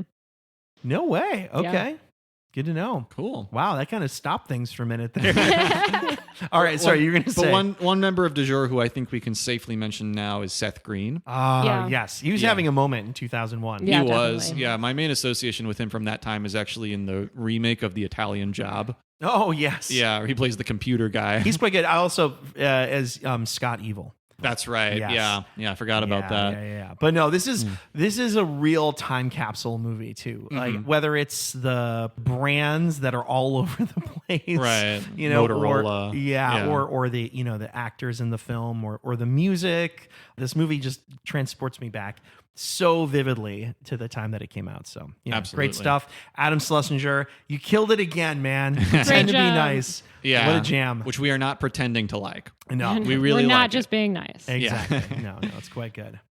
Man, should we make some room for this I think last we've got movie? one more. We do. Yeah. Well, we've made a lot of room literally for music and lyrics throughout this conversation, but now we're doing it for the film Music and Lyrics, the rom-com from 2007, not to be confused with films such as Music, which is the very, very misguided Controversial. Sia film that sadly got some awards buzz still. I think that's as much as I want to say about that movie. Fair enough. Also, not to be confused with Begin Again, which when you guys first pitched this movie is the movie that I thought this was. Yeah. I had not seen Music and Lyrics. I've also not seen Begin Again. Yeah. Gotcha. You should not also confuse Music and Lyrics with Music of the Heart. That stars Meryl Streep and Gloria Estefan. This is like a feel-good movie about a violin teacher who makes an impact in the public schools. Can you guys guess who directed a movie like that? I want you to just take a wild guess. Music of the Heart? It's a horror director known for horror films. Okay. Joe Dante? No, not Joe Dante. This is 1999, by the way. I know some people who it's not. I don't know. Who is it? Wes Craven. Yeah. In a rare non-horror turn, did this movie. I saw it in theaters. I remember thinking it was fine, Sorry, it was great. but it's not Music and Lyrics. No, Music and Lyrics. This is the film we're actually talking about. So, in this film, set in the mid-2000s, Alex Fletcher, a former member of the fictional 80s synth pop group Pop, is living comfortably on Manhattan's Upper West Side, but struggling to stay artistically relevant and vital as he navigates middle age. His manager gets him a gig writing a song for a young star known by the mononym Cora, and while he initially struggles with the assignment, he finds an unexpected creative spark when his regular plant waterer hires a young woman named Sophie Fisher to fill in for her while out of town. Alex quickly clocks that Sophie has an underutilized talent with lyrics and wordplay and enlists her help in his songwriting assignment. As the song, Way Back Into Love, is written, produced, and eventually performed, Alex and Sophie fall for each other and, through various ups and downs, help one another overcome their respective struggles. In Sophie's case, it's a public embarrassment by her sleazy former college professor, and in Alex's case, it's the fear that his best days as an artist are behind him. What did we think of this movie? I had some fun with it. Yeah. I kept my expectations very low. Yeah. I am easily charmed by Hugh Grant. I find him to be a really fun presence. He delivers great lines. My mileage on Drew Barrymore is a little varied. different. Varied. I thought she was okay. I thought there were some kind of fun details in this movie that this was my first time seeing it, by the way, that I definitely would not have been privy to or would not have resonated with me the same way when this movie came out. But, having now lived, 15 years or so as a working musician, I think there are a lot of fun little nuggets in there. It was okay. It's not like a spectacular film, but if you keep your expectations low, I think that there's some fun stuff in it. Yeah. Yeah, I mean, this is the one film that we're all coming to for the first time from what we've talked about today. And I think that it's a fine film. It certainly didn't wow me, and there are parts of it that I take issue with. Sure. But A.O. Scott wrote in the New York Times at the time that, it aspires to be nothing more than a competent dispensing of mild amusement and easy emotion, which is harsh, but I think pretty accurate to my feelings, which is that I felt mild amusement and easy emotion while watching this movie. Yeah. I mean, I got to hand it to A.O. Scott for putting it well. I don't know if I've mentioned on the podcast before, by the way, I've met him. I got really? a book signed by him once. Very cool. Yeah, it was no more than like 30 seconds, but yeah, it was a nice little interaction with A.O. Scott that I had. Fun. But yeah, so yeah, I felt similarly with the movie. Like, I had a good time with it. I wasn't expecting it to blow me away. I think that, speaking to what you said, Emilio, about the two stars, I thought like Drew Barrymore was fine, but I was quite into Hugh Grant. I thought they gave him a little more to do in the movie. Totally. And yeah, I also thought that it was, maybe part of this is the time we're in now speaking, but I feel like we're living in an age with a deficit of good rom-coms. Yeah. Oh, yeah, And so definitely. to have something that is like this, kind of just fairly unsurprising diversion, it still felt weirdly refreshing in a way. It's like a serviceable movie. It really is. Yeah, and some of the things I liked a little more about it had to do with its portrayal of musician life and the work ethic. Same here. Yeah. That, the portrayal of this character, Alex Fletcher, I mean, there's some common ground here. I was actually, funny enough, I think the other movie we've talked about that I was thinking about the most while watching this was actually Spinal Tap. Because, you have him playing at theme parks. Yes. That's true. Opening for puppet shows. Or Exactly. whatever. Yeah. And, well, actually, funny real life anecdote that's related to that and supports some of the points that the movie makes is that, so a few weeks back, I was, as of this recording, I was visiting my family in the Chicago area. And then my older cousin, who has two small kids, was taking them to the Brookfield Zoo one day. Love the Brookfield Zoo. Yeah, and I and a few other family members went along to keep them company. And I caught a banner at the zoo that announced some concerts that they were hosting in a few weeks' time. And I am not joking. These were the names on that list: the Gin Blossoms, Bare Naked Ladies, and the Fray. Wow. They were playing at a zoo outside of Chicago. Yeah. And that's what they're doing now. I believe it. Yeah. If you're wondering whatever happened to them. I have a personal story with the Gin Blossoms. It's Oh, kinda wow. fun. Yeah. I helped them set up at a show in Decatur, Illinois, which is south of Chicago, a couple hours. They were the kind of headlining act for like an outdoor festival. And I got to meet their guitar player and talk with him a little bit. Chat about music. He was super nice. And I had a moment that will always stay with me, which is he went to change guitars and he went to play a chord and just like went for it. And he was like, what happened? He was looking around and I yelled to him from the side of the stage. I said, you got to plug in your guitar. He forgot to plug in his guitar. And he turned to me and was like, gave me this look of like, I cannot believe I just did that.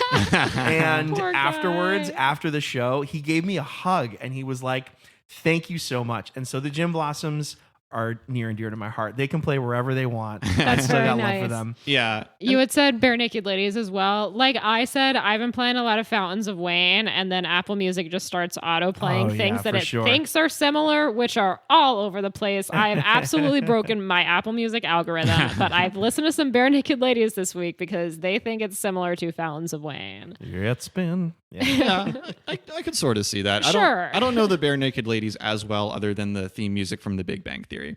Got it. Right. Yeah. Of course. I recently played the song Grade 9 for my 4.5-year-old son. He was like, I don't like that song. Dad." Oh, I and was then like, okay. that other song, 1 Week. Yeah. Chickadee China, the Chinese chicken. Yeah. Yeah, of course. But yeah, part of the point that is made in music and lyrics is that Alex Fletcher, it seems that his best days are behind him. His former band Pop, has broken up for about 15 years at this time that the movie's set. And he's playing gigs in these places like high school reunions And notably yeah. playing to tracks. to tracks. I yeah. think that's the other yeah. thing too. It's like he doesn't have the kind of pull to have like a band or like a pickup band wherever he goes. He's often playing on pretty small stages as well. That's So true. I don't know that he could fit a band. That as well, or Because pay he a also band. needs the space for his dancing. Right. That's true. He's got those hips. But he's playing to, if small, devoted crowds of fans. That's true. And that's, there's a point that the Drew Barrymore character, Sophie, makes about midway through the movie, which is that, he's lamenting about his best days supposedly being behind him, but she says like something to the effect of that these are still good songs. You have devoted fans. There's a crowd for this. There's an audience. And even Alex, Hugh Grant's character, does say, like, when he first started playing reunions, he loved it because it was like being transported back. And it was kind of the same for the audience at these reunions, that they could all kind of collectively pretend that it was, 10 or 20 I love years that. prior. Yeah. But then like the the initial crux of the movie dramatically comes as, not only do the Hugh Grant and Drew Barrymore characters come into cahoots with each other, but they have this assignment to write this song for the pop star Cora. And that, like, this is where I see, Played like, by Haley Bennett. played by Haley Bennett, in one of her early roles. It's her film debut. Oh, wow. I didn't even catch that. It was her third audition Wow. in Hollywood. Wow. She's quite funny in this. She's great in this. She plays the role of like eccentric, pampered star quite well. Yeah. I thought that, it's like, I think I maybe had a few issues with the writing of that character, but I did think yes, that I Totally. agree. She does the best with what she's got. Yes. And I think she does her actual vocals. Yes. Yeah. it's On my the understanding, too. soundtrack. Alex and Sophie have to like pull several all-nighters to write this song in time. They basically don't sleep for a week, I think. Yeah. Except for under the piano that one time. Yeah, that's what It's a what movie. the film It's tells Hollywood. us. Yeah. This is when they're composing this song that was in fact composed by Adam Schlesinger way back into Love. And like I think, Madeline, you said about That Thing You Do, this is the song of the movie. Yeah. It's not the only song that appears in the movie, but it really is the song at the heart of all the music in the movie. Yeah. It's the song that has the most like narrative drive behind Absolutely. it. Yeah. And this was a song where I felt like maybe to the greatest degree it felt kind of timeless. Where it's like it absolutely fits the situation it's in this movie, but I could definitely see it being adapted pretty easily to different times. I mean, it fits the situation, but it also does not end up sounding like a song that, based on her other music, I wanna talk Cora about this. would have any interest. I wanna talk in about this. singing. That is a good point. And I guess maybe she's trying to branch out a little bit, but it's it's just stark contrast from all her other music. So this is one of my gripes with how the movie like depicts her. Yeah.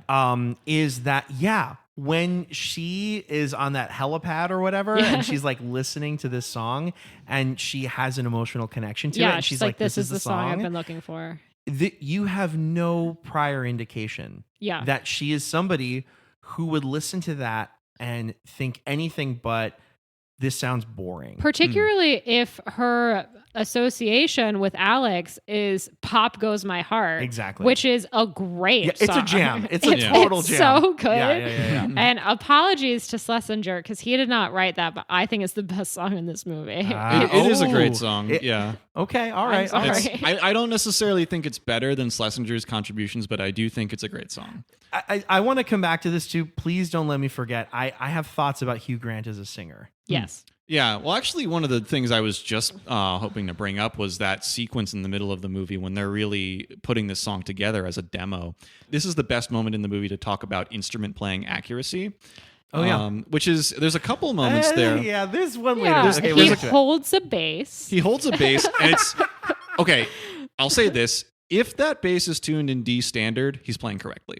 The in D standard, two notes that you see him playing okay. are correct. With the piano playing, it went by a little quick. It was a little hard to track it. I think it was mostly accurate. You don't see his hands much. There's one shot where you There's do. one shot of his hand. Yeah, no, they don't do a whole lot. But then there is a moment in that montage of putting the demo together for Way Back Into Love where you see Hugh Grant playing the guitar and, sorry, Hugh, No. it is not matching. wildly out. Yeah. But you said you had some thoughts about him as a singer. Oh, yeah. So, okay, so I think it's very admirable that he went into this and was like, I'm going to do all my singing for this. Yeah. I like that he knows his limits. And I think that the songs are written with that in mind, which is totally great. Another nod to Adam Schlesinger's professionalism and knowing where to put this stuff for these people. The limit that I do think that I hear is he struggles with his harmony. He does. Whenever they make him harmonize, I'm like, oh no. Like, I mean, it's mostly in tune, but it's very high. I noticed that too. It seems quite odd. I almost would have recommended them have him take it down an octave or switch and have him on the melody and have Haley Bennett on the harmony. I felt the same way. I noted a fair amount of auto-tune. Yeah, definitely on Drew Barrymore. Definitely on the on demo. her. Yes, Yeah, when I she could does the hear demo. that. Yeah. But I felt like I actually was kind of yearning for like a Mike Viola. I kind of wanted him to have a little more polish or a little more something, because I gotta say the song misses something for not having a male voice that is Haley Bennett's equal. Yeah. I do think she overpowers him a lot on that song. And again, I'm not saying I would do this any better, Yeah. but I'm just saying that like I feel like there's something to be desired, and the songs don't hit quite the way I think they could if they had a stronger vocalist. I agree, and I had heard that he started to get a bit of an ego once he really started to, get his groove with some of these songs. And he said, I want to do the stadium scene live. I want to use my live vocals. And then they have him watch it back. And I think it's a very humbling experience for him. And they did, pipe in a recording, as they should have. Yeah, for sure. I just had the thought, and I don't know like how one-to-one this is, but on some level, I feel like, you see Alex's anxiety about his career in this film. And I feel like on some level, Hugh Grant probably felt some of that about his own career. Just being typecast as a rom-com lead.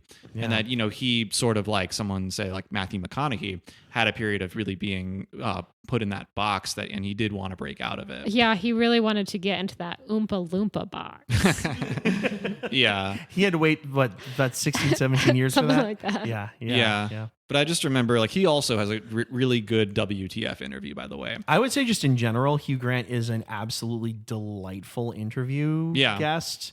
Even for someone who's like put in the box that he often has been, he really has like that distinctly British sardonic sense of humor. Yeah, he has said on record many times that he felt like he and Drew Barrymore were very different people. Yeah. And at first, I think neither one of them were really convinced that they were going to be able to pull off the chemistry. The chemistry. But I do think it kind of works when I think it kind of works, and you can kind of ignore the fact that he's 15 years older than her. Yeah. Well, Emilio, you're holding the guitar. I think you want to make some points about Way Back Into Love. Well, or do you just feel more comfortable holding the guitar? That happens though sometimes. Definitely when I'm singing, I do not like to not have a guitar. But I did want to mention one thing. One distinction from the other two songs that we talked about is how Way Back Into the Love is written on Schlesinger's first instrument, which is piano. That's a good point. And I think that there is something about that lends a very different sound to this. And on piano, you hear some things that you don't often hear on guitar. A big one, I think, is suspended chords. Yeah.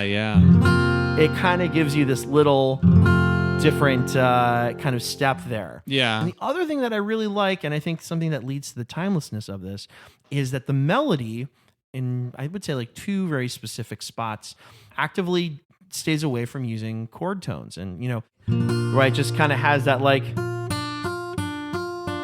kind of start there, and then it goes right there. And the melody actually creates what we would call a minor 9 chord. Yeah. Minor 9 chords are particularly wistful. Yeah. And that's not something that we would really be hearing in a That Thing You Do, and definitely not in a Pretend to Be Nice. Yeah. But I think is very of the 70s. It's like the Bee Gees thing. Exactly. Yeah. Definitely like a Bee Gees thing. So I just wanted to point that out, that, those sus chords, you hear more prominently in a piano, that just create a little bit more of this texture of you're hearing multiple chords kind of stacked on top of each other. Yeah. And then, those little decisions in the melody. That also, Way Back Into Love is a song that mainly, at least in its verse, depends on a 1-6-2-5 Roman numeral progression, which is often known commonly as the 50s progression. Yeah, true. So, I mean, it's, I called it timeless earlier, but that's one specific time that you can trace the popularity of that progression too. Yeah. With a little adaptation, you could maybe imagine like a Frankie Valli type singing that kind of song too.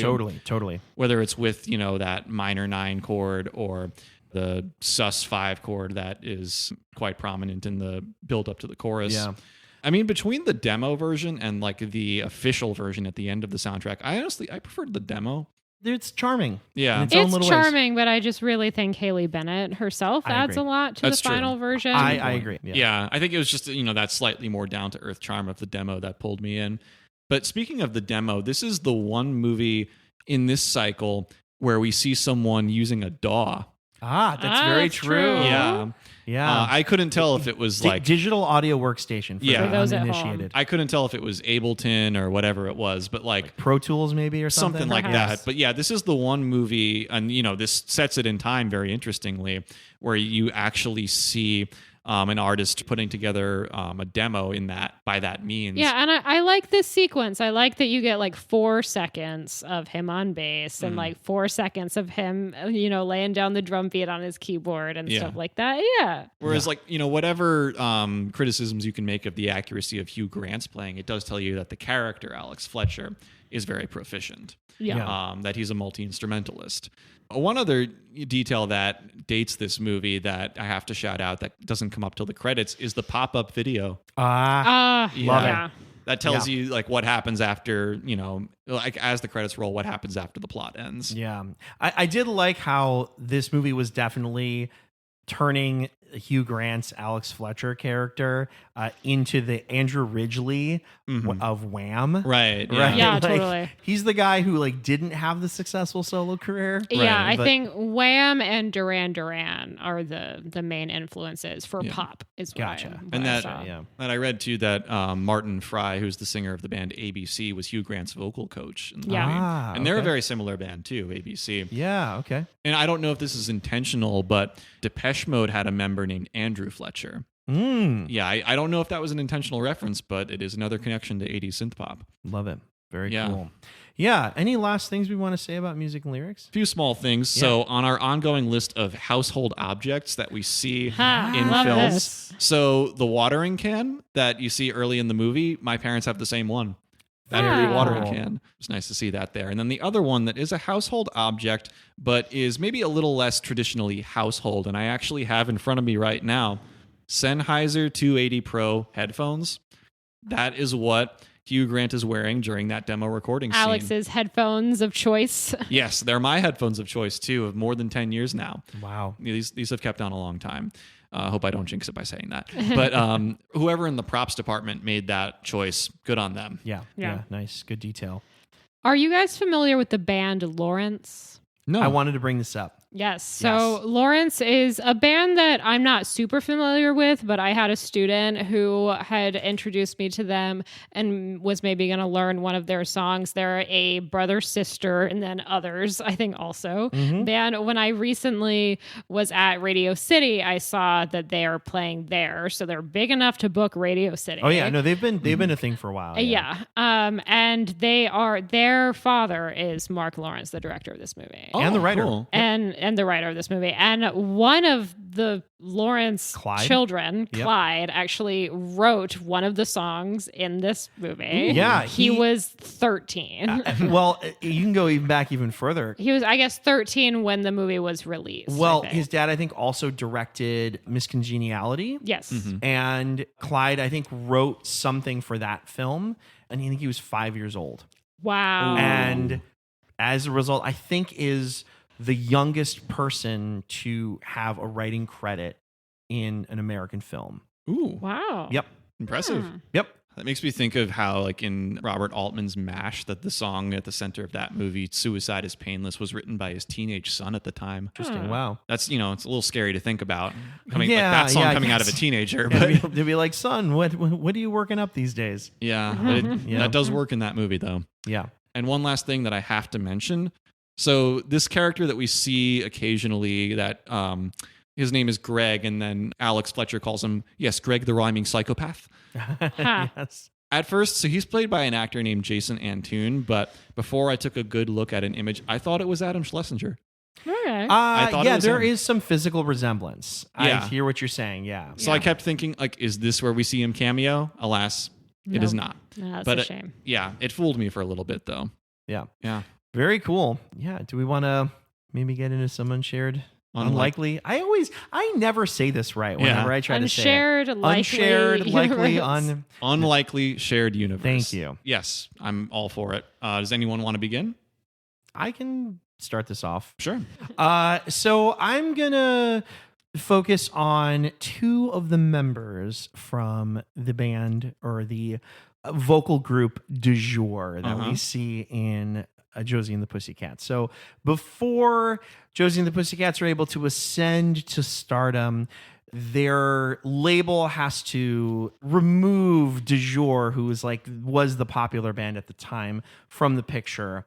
And half of Du Jour were Marco and DJ. And I have to imagine that in a similar fashion to how Wyatt might have come across Josie and the Pussycats, he might have also come across Marco and DJ, who are not actually their names. Those are just stage names. For Marco, it's actually Travis Birkenstock. And for DJ, it's actually Murray Duvall.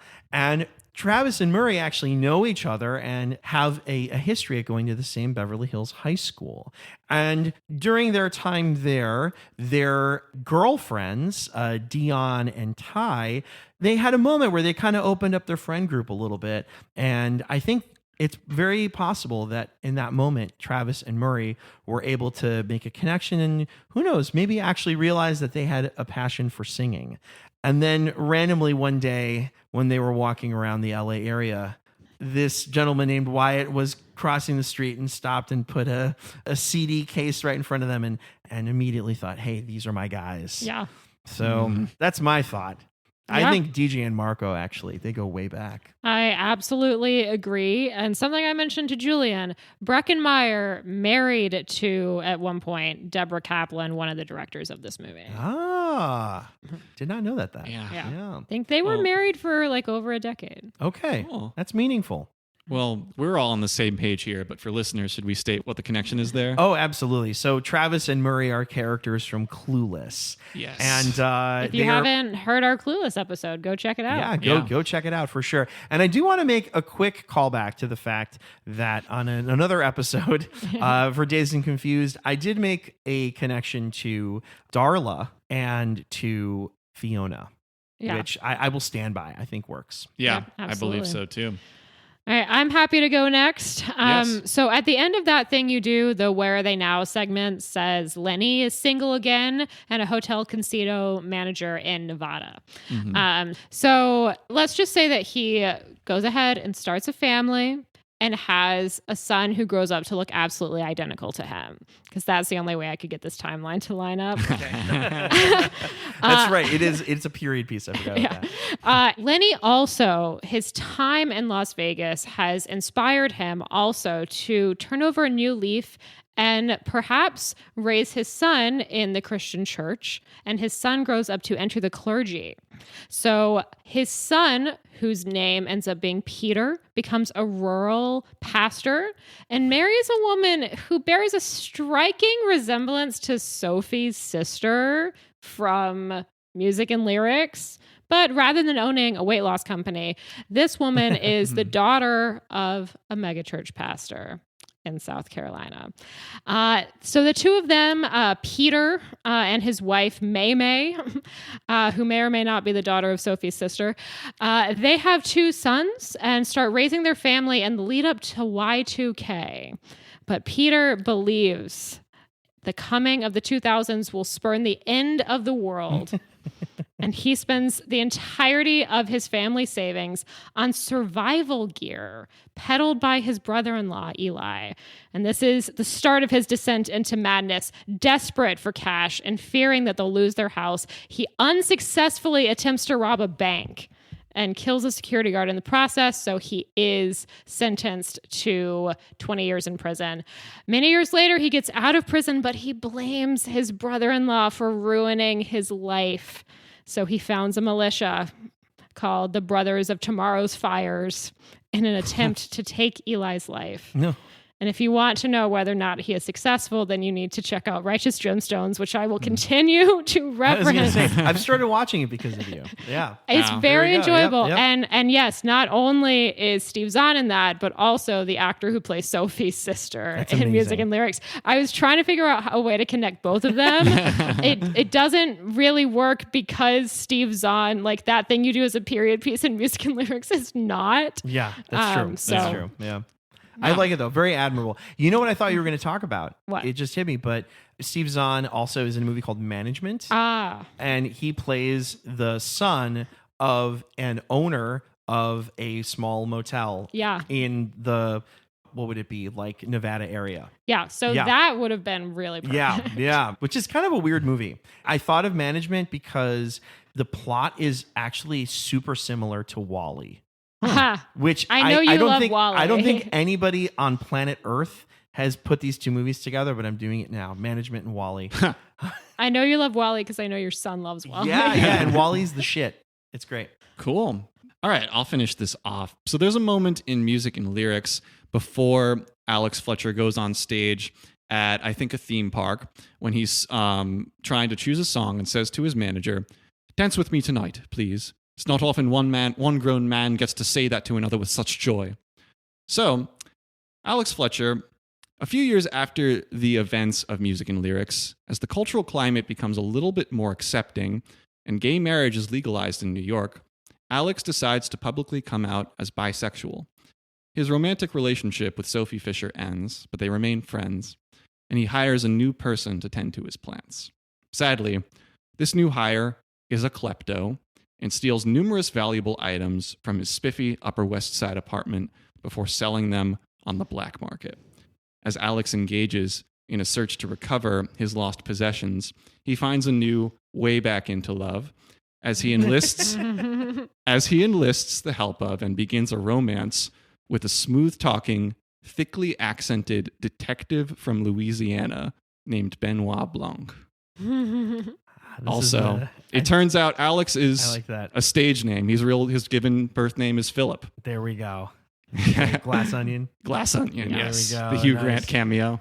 Love it. Very good. I'm I proud like of that one. It took some turns, but it got there. You landed the plane on that. Thank you. And I mean, I haven't seen a lot of Hugh Grant movies, but that was one where I could make that connection. Any last things we want to say about Adam Schlesinger? Yeah, I mean, I'm really glad to have done the deep dive in his music for this episode. Thank you, Sylvie, once again for making this suggestion. Yeah, thank you. I really am very overdue for the Fountains of Wayne deep dive now. They're one of those bands where, with songs like Stacy's Mom and Hey Julie are burned into my brain, but I can't say that of many of their other songs. I'd like to change that now. Definitely check out that album. Welcome Interstate Managers. Really I've heard many good things about it before. I think, we're here for the people who love Adam Schlesinger, and for the people who don't, well, you can try to forget his music, but it's just so hard to do. That's very true. And I also just think that he has such variation. There's something for everybody in what Schlesinger wrote. I really believe that. I watched the first maybe 2 seasons of Crazy Ex-Girlfriend and then fell off of it. At the time, I felt like it wasn't really my thing, but I am kind of curious to maybe give it another go because I would just love more Schlesinger in my life. Yeah. Definitely gone too soon. And I think that was one of the things that hit me too about doing this deep dive is like, he left this really enormous body of work, a lot of which we really didn't touch. But I'm really glad to have done this. Yeah, you want to say something? Oh, yeah. One thing we have to mention, too, that's really great to end with, actually, is that in that WTF interview, he mentions where in New York City he lived at the time, and it was the perfect neighborhood, Riverdale. Yes. For those who know Josie and the Pussycats. Yes. Yeah. Maybe one day he would have seen the band in his headlights. That's true. I like that a lot.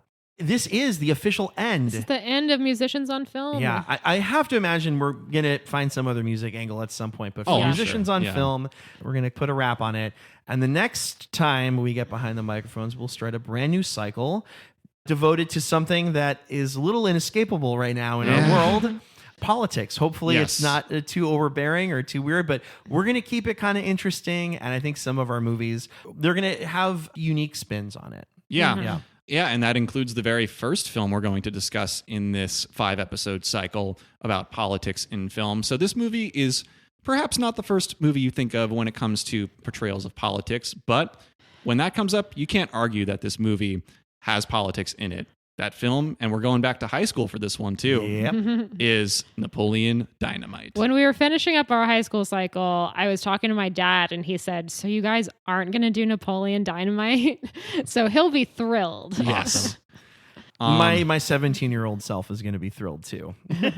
I don't think I've seen that movie since I was maybe a preteen. Yeah. Oh, got it. But I have a lot of fondness for it, and I'm excited to revisit it. Oh, definitely. Yes. This is a unanimous, by the way. We've all seen it before. Yes, For sure. So in addition to this podcast, you can follow us on TikTok and Instagram at Sleepless Cinematic Pod. You can contact us via email. We would love to hear from you. You can write to us at sleeplesscinematicpod@gmail.com. If you're on Letterboxd, you can follow me at Patroness of Cats, And pointing to my cat ears. Yes.